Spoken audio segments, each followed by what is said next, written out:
ఇప్పుడు ఒక కప్పు పల్లీలు వేసుకొని రోస్ట్ చేసుకుందాం.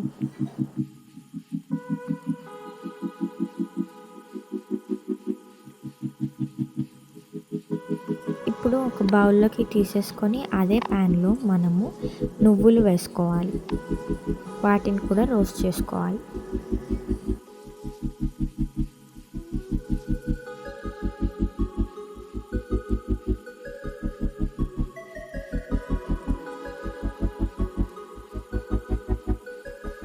ఇప్పుడు మనము ఎండు కొబ్బరిని ఇలాగ కట్ చేసి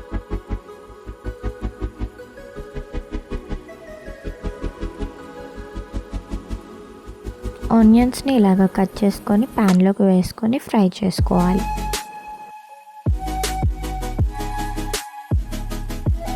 ఇప్పుడు కొత్తిమీర ఇంకా పుదీనా వేసుకోవాలి. క్వాంటిటీకి సరిపడా వేసుకోవాలి.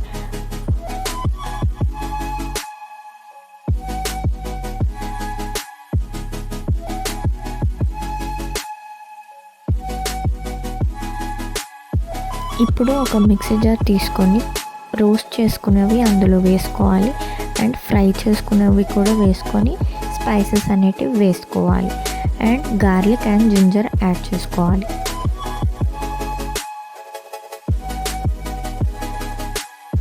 ఇప్పుడు మనము గ్రీన్ చిల్లీ యాడ్ చేసుకోవాలి, ఫ్రై చేసుకోవాలి.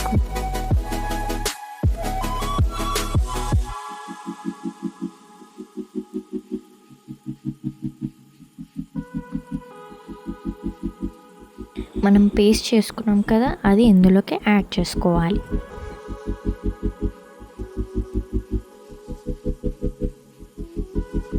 ఇప్పుడు మనము జింజర్ గార్లిక్ పేస్ట్ వేసుకుందాం ఇందులోకి.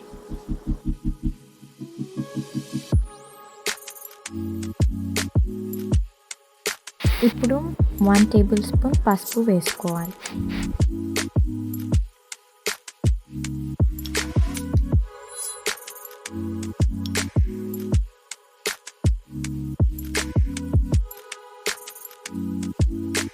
ఇప్పుడు మనము ఫ్రై చేసుకున్న చిల్లీస్ అనేటివి ఇందులో వేసేసుకోవాలి.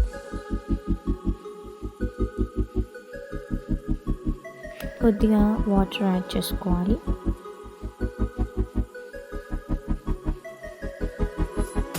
సాల్ట్ టేస్ట్కి తగినంత వేసుకోండి.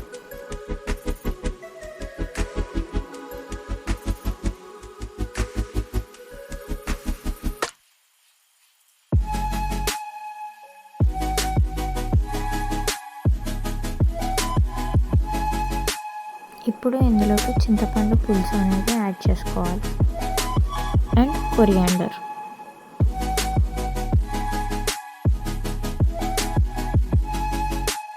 అంతే, మన కర్రీ రెడీ అయిపోయింది.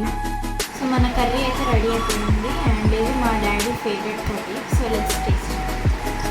పచ్చిమిర్చి మసాలా కర్రీ.